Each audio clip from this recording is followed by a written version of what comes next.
নায়িকা শাবনূর লাইভে এসে যদি এই ভিডিওটি না দেখাতেন তাহলে কেউ বিশ্বাসই করতে পারত না যে সামিরা এবং ডন মিলে কত বড় ধরনের একটা চক্রান্ত করেছিল।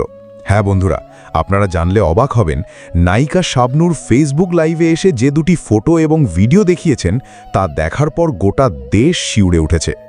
নীলা চৌধুরী এতদিন ধরে বারবার বলছিলেন আমার ছেলেকে তারা মেরে ফেলেছে, আমার ছেলেকে তারা মেরে ফেলেছে, কিন্তু তার কথায় কেউ বিশ্বাস করছিল না। নীলা চৌধুরীর কথায় কেউ বিশ্বাস করেনি, কারণ ডন এবং সামিরার মাথায় বড় বড় প্রভাবশালীদের হাত ছিল। হ্যাঁ বন্ধুরা, শুনলে অবাক হবেন, নীলা চৌধুরী একটি ইন্টারভিউতে আরও একটি ভয়ঙ্কর কথা বলেছিলেন। তিনি বলেন, আমার বড় ছেলেকে মারার পর তারা আমার ছোট ছেলেকেও মারার প্ল্যান করেছিল। 8 তলার ওই ফ্ল্যাটে সামিরা আর তার লোকজন যখন সালমান শাহকে মেরে ফেলে তখন তারা দেখতে পায় যে সালমানের ছোট ভাই সেখানে চলে এসেছে। তখন তারা তাকেও মেরে ফেলার ছক কষে। কিন্তু সেখানে এক চমৎকার ঘটনা ঘটেছিল। মহান আল্লাহ তাআলা যদি সেই চমৎকার ঘটনাটি না ঘটাতেন তাহলে হয়তো সামিরা সেদিন সালমানের ছোট ভাইকেও মেরে ফেলত। ঘটনাটি হলো, ওই বিল্ডিংয়ের দারোয়ান সবকিছু দেখে ফেলেছিলেন। তিনি রুখে দাঁড়িয়ে বলেন, না, একজন মারা গেছে, আরেকজনকে আমি এই বিল্ডিংয়ের মধ্যে কিছুতেই হত্যা হতে দেব না। তিনিই সালমানের ছোট ভাইকে বাঁচিয়ে দেন এবং বলেন, তুমি এক্ষুনি এখান থেকে পালাও। এরপর ছোট ছেলে সেখান থেকে পালিয়ে বেঁচে ফেরে। নীলা চৌধুরী যখন এই কথাগুলো বলছিলেন তখন তিনি কান্নায় ভেঙে পড়েন। বন্ধুরা, আপনাদের সবাইকে এখন সেই ভিডিওটিই দেখাবো। চলুন, যেখানে নীলা চৌধুরী লাইভে এসে এই সব গোপন সত্য ফাঁস করেছেন তার সেই লাইভটি সরাসরি দেখে নিন। একটা ছেলে দৌড়ে এসে আমাকে বললো, আপনাদের সালমান না হলি ফ্যামিলিতে নিয়ে আসছে, ও আত্মহত্যা করতে গেছিল। তখন সামনে তো পাশেই বসা, কী হয়েছে কী হয়েছে আন্টুস কী হয়েছে? পাবলিকও ফোন দিচ্ছে, কিন্তু বলে কোথায় ওই সিমরি, কোথায় ওই ওই কী বলে ওই ডাইনি, কোথায় আজে বাজে কথা বলতেছে। আমি গলা চেঞ্জ করে কথা বলছি, তো ভাবছে শাবনূরের মা হয়তো, তো কনফিউজড। বলে কে আপনি? আপনি কি শাবনূরের মা বলছেন? কোথায় আপনার মেয়ে? কোথায় বার করেন? 6 সেপ্টেম্বর 1996 তিনি মারা গেলেন। এখনও কিন্তু সবাই কনফিউজ দ্যাট আসলে আত্মহত্যা না হত্যা। তো 6 সেপ্টেম্বর আমি শুনেছি যে আপনি সারা দিন একদম রাত পর্যন্ত আপনি শাবনূরের বাড়িতেই ছিলেন। ছিলাম মানে কি, এটাই তো কাকতালীয়, মানে অবাক লাগে, কেউ বিশ্বাস করতে চায় না। যারা দেখেছে আমাকে তখন ওই সময় জানতো, মানে একদম বাসার কাছ থেকে, তারাই একমাত্র বিশ্বাস করে কথাটা। যেমন ধরো সকালবেলা এর মধ্যে ও ফিরে এসছে ইয়ে থেকে, সিঙ্গাপুর থেকে। সকালবেলা আমি শুক্রবার দিন, তো আমি পেপার দেখছি বসে বসে। আমার হাজব্যান্ড জাস্ট ওয়াশরুম থেকে বেরিয়ে এসছে, কাপড় চোপড় পরছে বা কিছু একটা। তা আমি ওকে বললাম কি, শোনো না, এক কাজ করো, তুমি আর তোমার ছেলে রেডি হও, তোমরা মসজিদে চলে যেও, আমি একটু ইয়ে করি, শাবনূরের বাসা যাই, ওর ফাইলটা আমি নিয়ে আসি, এনে আমার এখানে যে ডাক্তার আছে আমি ডাক্তারকে দেখাবো। তো জোর, হ্যাঁ ঠিক আছে যাও, এত কিছু বললো না। আমি কি করলাম জানো, আমার পরনে যে কাপড়টা ছিল সালোয়ার কামিজ একটা, ওইটা পরেই আমি শুধু টাকা হাতে, রিক্সা ভাড়াটা নিলাম, তাও ব্যাগ নিলাম না, হাতের মুঠিতে টাকা নিলাম, যে আমি যাবো, শাবনূরের ফাইলটা নিব, ওর মার সাথে কথা বলে ফাইলটা দিবে, আমি চলে আসবো। এই ছিল আমার মানে প্ল্যান আর কি। তা আমি একটা রিক্সা ভাড়া আমার হাতের মুঠির মধ্যে যেয়ে রিক্সা নিয়ে বউবাজার আছে না এখানে, মনে করতে পারো, বউবাজারের ভিতর দিয়ে বাসাটা, যেখানে ইয়ে মামুন ভাইও ছিলেন, মামুন ভাইয়ের বাসাতে, হ্যাঁ মামুনুর রশিদ, একই বিল্ডিংয়ে। তো যাই হোক, আমি চলে গেলাম রিক্সা নিয়ে। যাওয়ার পরে সিঁড়িতে যখন উঠছি তখন দেখি তোমার আগরবাতির গন্ধ ইয়েতে, সিঁড়িতে উঠতে উঠতে ওর ঘরের দুয়ারের কাছে যেতে যেতে দেখি যে দরজা খোলা, হুজুর কতগুলো নেমে গেল, আর হলো ওর যে ছেলেটার গাড়িও চালায়, ওর অ্যাসিস্ট্যান্ট ছেলেটা, বয়স কম ছেলে। তো সিঁড়িতে দেখলাম এই অবস্থা। তো আমি ছেলেটাকে বললাম কি, কিরে কিবার হুজুর নেমে গেল, কিংবা মিলাদ পড়ালি নাকি? বল কি, না, কোরআন শরীফ পড়লো হুজুর, ওনারা আসবে আবার দুপুরবেলা খাবে, এসে নামাজ পড়ে, শুক্রবার তো জুম্মা পড়ে এসে খাবে। তারপর দিয়ে রান্না করতে গন্ধ আসছে, খিচুড়ি, মাংস দিয়ে খিচুড়ি রান্না করছে বুয়া। তারপরে ইয়ে কোথায়, শাবনূর কই? বলে যে আপা আছে, আপার রুমে। এমনি এই পাশে ও, আর এই পাশে রুম থেকে, ওর মায়ের রুম থেকে ওর ঝুমুর বেরিয়ে আসলো, ওর বোন। হ্যাঁ, তো এবারে যে আসেন আন্টি আসেন, ডাকলো। আমি যাই নুপুর করে, যে তো ও রুমে আছে। বলতে বলতে ও বেরিয়ে আসলো। তোর মা কই? বলে যে মামার বাসায় গেছে। আর বলতে হবে তাই বলে ফেলছে, ঠাস করে মামার বাসায় গেছে। আর শাবনূর এসে বললো কি, আম্মা একটু মার্কেটে গেছে, আসেন আমার পাশে এসে রুমে এসে বসো।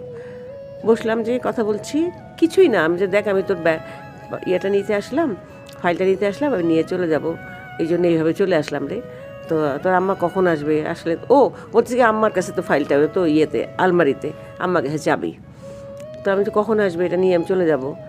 বলছে বলতে বলতেই ফোন আসলো, ল্যান্ড ফোনে। তো শাবনূর নর্মালি ফোন কিন্তু ধরে না, ধরতো না আর কি, কারণ ফ্যানটা ফোন ধরে বিরক্ত করে। তো ফোনটা ধরে আমাকে বললো কি আন্টুস তুমি ধরো, আমাকে ও আন্টুস বলতো, আন্টুস ফোনটা ধরো। তাই আমি ফোনটা ধরলাম, হ্যালো। ও আমার হ্যালো শুনে ওখান থেকে মণ্ডল বুঝে ফেললো, ইয়ে ডিরেক্ট পরিচালক মণ্ডল। ভাবি আপনি ওখানে? আমি যে মণ্ডল, হ্যাঁ কী রে কী ব্যাপার? আমি সিরিয়াস না, আমি কী রে কী ব্যাপার? তাহলে যে আপনি ওখানে কেন? আমি কেন মানে আমি আসতে পারি না? বলে না শুনছেন আপনি? বলছি কি? যে এরকম ব্যাপার সালমানের ইয়ে নিয়ে, সরি ওনাকে এরকম আত্মহত্যা করতে গেছিলো, ওকে নিয়ে ইয়েতে হলি ফ্যামিলিতে গেছে একটা ছেলে। আমি ঢুকছি গেট দিয়ে, তো একটা ছেলে দৌড়ে এসে আমাকে বললো আপনাদের সালমান না হলি ফ্যামিলিতে নিয়ে আসছে, ও আত্মহত্যা করতে গেছিলো। তো এইরকম কিন্তু তাই সত্যি মিথ্যা কী বলিস তুই?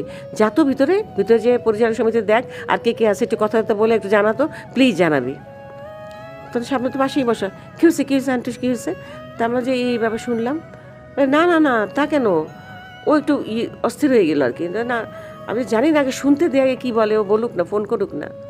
তারপরে ও ফোন করার আগেই কে যেন ফোন দিল, আমাদের পরিচালককে একজন ফোন দিল, শাবনূরের মাকে খুঁজছে। কিরণ ভাই? কিরণ ভাই না, কেউ একজন। সবাই তখন কথা, অনেক ওই দিন অনেকেই কথা বলেছে, তো আমি সিরিয়ালটা ভুলে গেছি কে কখন করেছে।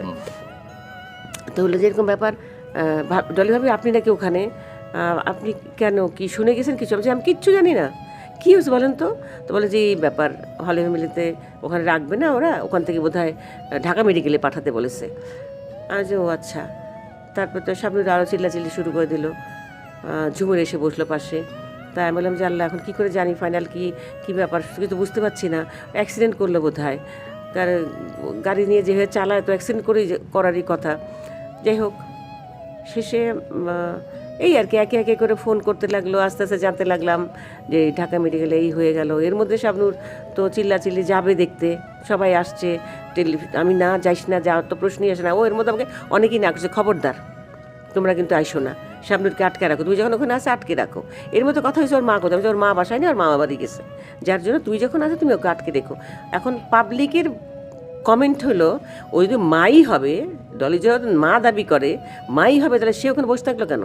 আর শাবনূরকে আটকে রাখলো কেন? নিজে কেন আসলো না? এগুলো কিন্তু কমেন্ট, প্রচুর কমেন্ট আমি দেখেছি।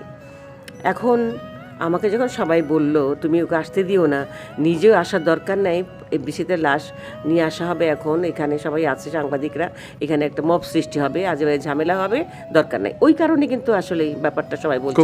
তারপর এতেশাম দাদু কিন্তু তখন ফোন দিয়ে, ও এর মধ্যে কিন্তু অনেকে ফোন দিয়ে বাজে বাজে কথাও বলছে, ফোন কিন্তু আমি ধরছি বারবার, পাবলিকও ফোন দিচ্ছে কিন্তু, বলে কোথায় ওই সিমরি, কোথায় ওই ওই কী বলে ওই ডাইনি, কোথায় আজে বাজে কথা বলতেছে। আর আমি করলাম কি, প্রথম দিকেই যখন দেখলাম আমার গলা চেনা হয়ে যায়, চিনে ফেলে লোকে, কোনো সাংবাদিক যদি ফোন করে, এই কারণে ভয়ে আমি গলা চেঞ্জ করে কথা বলছি, অল্প করে কথা বলছি আর কি, যাতে না বুঝতে পারে। কেন আমার গলা তো চেনার কথা, অনেক দিনের কণ্ঠ আমার, তাই না, সবাই শোনে।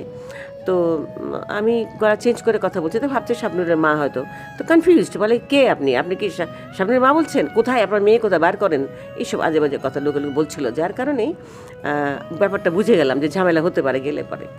তো যখন সবাই না করলো, এতেশাম দাদু ফোন দিল, দাদু আবার চলেও আসছে কিন্তু, এসে আমাকে বললো কি দাদু রে শোন, ওকে কিন্তু যেতে দিস না, তুই থাকিস, ওকে একটু পাহারা দিস, ওকে বের হতেই দিবি না। কিন্তু ও যতই সবাই না করছে ততই উত্তেজিত হয়ে যাচ্ছে, আমি যাব, আমি দেখব, দেখতে যাব। এখন আমার ইমোশনটা একটু চিন্তা করো,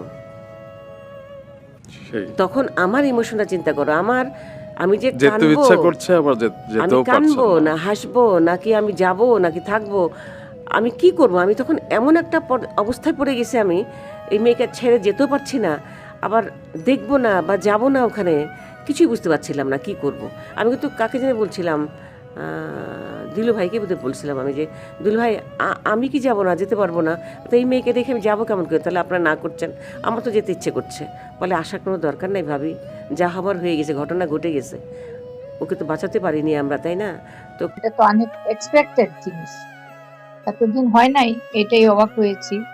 তবে একটা জিনিস অবাক লাগে, এই আসামি বারবার বাইরে ঘুরে বেরিয়েছে, অ্যানাউন্স করেছে, যে আমি বাইরে আছি, আমি করি না, এই করি না, অনেক রকম পাবলিসিটি করেছে, এফডিসিতে অনেক কিছু করেছে, কিন্তু ধরা পড়ে নাই। এবার মাশাআল্লাহ এয়ারপোর্টে আসলো, সে কোথায় যাচ্ছিল, ও ধরা পড়লো। তো বাইরে যখন ওরা ওপেন হাঁটে, ওরা ধরা পড়ে না কেন? আমার 1 নম্বর, 2 নম্বর, 3 নম্বর আসামি গেল, এখনো আসলো না, ধরা হয় নাই। 4 নম্বর ধরা পড়েছে। এবার আমি আশা করি ওরা ধরা পড়বে এবং বিচারের কাজটা শুরু হবে এবং এটা সুন্দর সুষ্ঠুভাবে শেষও হবে। আর রুমে গিয়ে পেলাম ওই যে বিছানার শীতান দিকে না, পায়ের দিকে তার মাথাটা, আর ইয়েলো একটা প্যান্ট আর শর্টস আর একটা গেঞ্জি পরা নতুন শুয়ে আছে। একজন চাইনিজ মহিলা আর আবুল ওর গায়ে দুই হাতে দুইজনে তেল দিচ্ছে। আর পায়ের দিকে একটা কালো উঁচা লম্বা মতন আননোন একটা লোক বসা ছিল। আমি, শাহরান আর ওর বাবা আমরা যখন ঢুকলাম তখন সে কিছু না বলে বের হয়ে চলে গেল। তো আমি ঢুকে দেখলাম আমার ছেলেটা অজ্ঞানের মতো পড়ে আছে। তা আমি মনে করলাম যে ও বোধহয় সেন্সলেস হয়ে গেছে। আমি তাকে ডাকতেছিলাম। আমরা ঢুকতে আবুল এবং ওই মহিলাটা আসতে চলে গেল। ড্রেসিং টেবিলের উপরে কিছু তেল ছিল, সরিষার তেল রাখা, ওই তেল ওরা মাখাচ্ছিল। প্লেটটা রেখে যখন আমি বারবার ওকে দেখতেছিলাম, ডাকছিলাম, উঠতেছে না। তো ডাকতে ডাকতে আমি বিছানার উপর উঠে গেছি, ঠোঁটে চুমা খেলাম, লড়ে না। হাতের নখ দেখলাম, হাত টানতে গিয়ে দেখি হাতের নখগুলি নীল হয়ে গেছে সব। তো দৌড়ে আমি পায়ের দিকে আবার এগিয়ে গেলাম, যে পায়েরও 10টা হাত পা নীল হয়ে গেছে। তখন বললাম যে আমার ছেলে তো পেন্টেড হয়ে নীল হয়ে গেছে, তো মরে যাবে, ডাক্তার ডাকো। তখন ওই ইমনের আব্বা আবুলকে বললো যে ডাক্তার নিয়ে আয়। এই যে আবুল গেল, আবুলকে আর পাইনি। হ্যাঁ, আজও দেখিনি আমি। আবুল আর আসে নাই, পালাই গেল। ঘরে আর কেউ ছিল না, ঘরে কোনো কিছু আগুচাল ছিল না, সব গোছানো। স্বামীটাকে আমি দেখতে পাইনি। তো তখন দেরি হচ্ছে দেখে আমি, আমার হাজবেন্ড আর শাহরান, আমরা 3 জনে মিলে ওকে রুম থেকে বের করে আনছি, নিয়ে যাবো আমরা মেডিকেলে। তখন একজন মহিলা, পরে শুনলাম ওর নাম কি জানি, সাবিনা নাকি, যাই হোক, এসে পরে জেনেছি যে এটা আজিজ মোহাম্মদ বাড়ি একজন মহিলা টিম ছিল। তো সে বলতেছিল যে who the hell you are, why you are taking him. তখন আমি জিজ্ঞেস করছি যে who the hell you are. I am the mother, আমি ওর মা, আমি ওকে নিয়ে যাচ্ছি, সরো তুমি বলে সরাই দিয়ে আমরা 3 জন আসছি। আসার পর লিফটে উঠেলাম, লিফট তো নিচে নামে না, লিফট নিচে আটকে রাখছে কেউ। তারপর অনেকক্ষণ পরে লিফট ছাড়লো, তারপর নেমে একটু নিয়ে গেলাম মেডিকেলে, হলি ফ্যামিলিতে। সুস্থ জীবন, সুন্দর পৃথিবী। হলি ফ্যামিলিতে গেলাম, ওরা বললো এখানে আমাদের করার কিছু নাই, উনি তো অনেক আগে ওনাকে আমাদের করার কিছু নাই, ওনাকে বাড়ি অ্যাম্বুলেন্স রাখা আছে, আপনি নিয়ে যান ঢাকা মেডিকেলে। আমি বললাম ঢাকা মেডিকেলে কেন, আমার ছেলে মরে যাচ্ছে, তোমরা আগে চেক করো। কেউ এসে হাত দিল না, একটা লোকও ছিল না। একটা মেডিকেল, হলি ফ্যামিলি অনেক নাম করা জায়গা, এখানে অনেক রোগী থাকে, অনেক ডাক্তার থাকে, কেউ ছিল না। একটা লোক ভিতরে বসা ছিল, ওকে ধরে আনলাম। যাই হোক, পরে ওখান থেকে বাদল খন্দকারকে পেলাম বিল্ডিং এর নিচে ওর বাসায়, জোর করে ওকে উঠে আনছিলাম। তো হলি ফ্যামিলিতে আসার পরে সে পালাই গেছে, তাকে আর পাইনি। তো ওখান থেকে আমরা স্ট্রেচার দিয়ে, ওরা ফটাফট গাড়িতে তুললো, অ্যাম্বুলেন্সে তুলে নিয়ে আসলাম। এই পিছনে আমার হাজবেন্ড তার গাড়ি নিয়ে চলে আসলো ঢাকা মেডিকেল পর্যন্ত। এসে তো ওই স্ট্রেচার নামাই দিয়ে অ্যাম্বুলেন্স পয়সা না নিয়ে চলে গেছে, কোনো পয়সা নেয়, কোনো কথাও বলেনি। পরে জানছিলাম যে হলি ফ্যামিলিতে নাকি তখন ওই আমরা এই ইদানিং কালে কেউ বলছিল যে একজন ডাক্তার অথবা কেউ ওখানকার কোনো কর্তৃপক্ষ যে 8-10টা লোক দিয়ে নাকি জিজ্ঞেস করছে যে একজনের সালমান শাহ লাশ আসছে এখানে। বলে না, এরকম কেউ তো আসে নাই, কোনো কেউ আসে নাই। বলে না, আসবে আপনারা অপেক্ষা করেন। তারা কেমনে জানতো লাশ যাবে, সালমান শাহ লাশ হয়ে গেছে? মেডিকেলে যখন নিয়ে গেলাম তখনও ডাক্তার আসে না। ডাক্তারকে আমি জোর করে অস্ট্রেটোতে ধরে টেনে যে মারার মতন আমি ঝুঁকি করে আনছি ওকে। ও এসে গায়ে হাত না দিয়ে বললো উনি তো অনেক আগেই চলে গেছে, মারা গেছে, ওকে বাইরে নিয়ে যান, এখানে কোনো ট্রিটমেন্ট দেওয়া হবে না। ওখান থেকে মেডিকেলে নিয়ে গেল তারা, পোস্টমর্টমে কোনো এক্সরে না, কোনো রিপোর্ট না, কিচ্ছু না, ইসিজি করতে হয়, করলো না।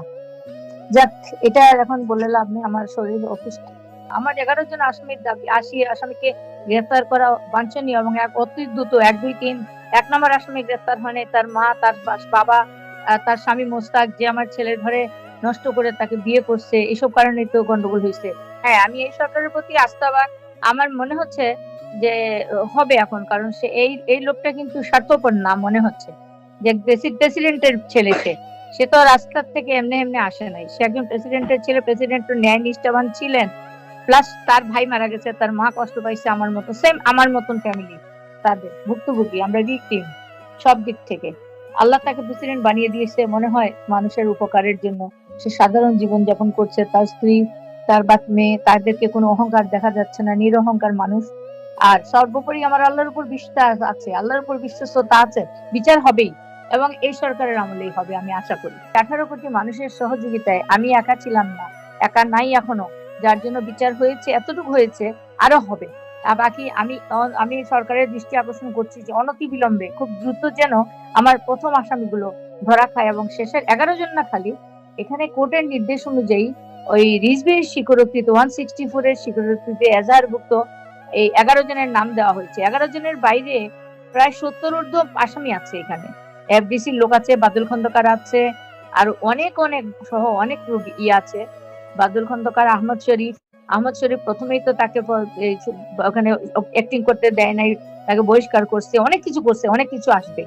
এখন আমি চাই, সিআইডির উপর আমার বিশ্বাসতা আছে, আমার মনে হয় এরা। বন্ধুরা, ভিডিওটির মাধ্যমে আপনারা বুঝতে পেরে গেলেন যে কত বুদ্ধি খাটিয়ে, কত চক্রান্ত করে এই সামিরা এবং ডন এবং আজিজ ভাই, তারা তিনজনে মিলে কত চক্রান্ত করে সালমান শাহকে এই দুনিয়া থেকে হাঁটিয়ে দিয়েছে, তাই না? কিন্তু এখানে একটা সবথেকে বড় কথা, বড় বিষয় হলো নীলা চৌধুরী, তিনি এই কথাটি কত দিন ধরে, 30 বছর ধরে তিনি লড়াই করছে এই একটা জিনিস নিয়ে, যে আমার ছেলেকে তারা মেরে দিয়েছে, কিন্তু তার এই কথাটি কেউ বিশ্বাস করতো না। বন্ধুরা, এখন কিন্তু সবাই বিশ্বাস করতে বাধ্য হচ্ছে যে ডন সে দেশ ছেড়ে পালিয়ে যাচ্ছিলই। বন্ধুরা, তারা এমন চক্রান্ত, এমন প্ল্যান এঁটে দিয়েছিল। কিন্তু কথাই আছে না যে মানুষ তো অনেক বড় বড় প্ল্যান করে, কিন্তু মানুষরা জানে না যে তারা ছোট্ট একটা প্ল্যান করতে ভুলে যায়। প্ল্যান করার উপরেও মহান আল্লাহ রব্বুল আলামিন বড় বড় প্ল্যান করতে থাকে, তাই না? বন্ধুরা, এই ভিডিওটি সম্পর্কে আপনাদের কি মতামত আপনারা জানিয়ে দেবেন। ততক্ষণ নিজেদের খেয়াল রাখতে ভুলবেন না। ধন্যবাদ, ভালো থাকেন, সুস্থ থাকেন।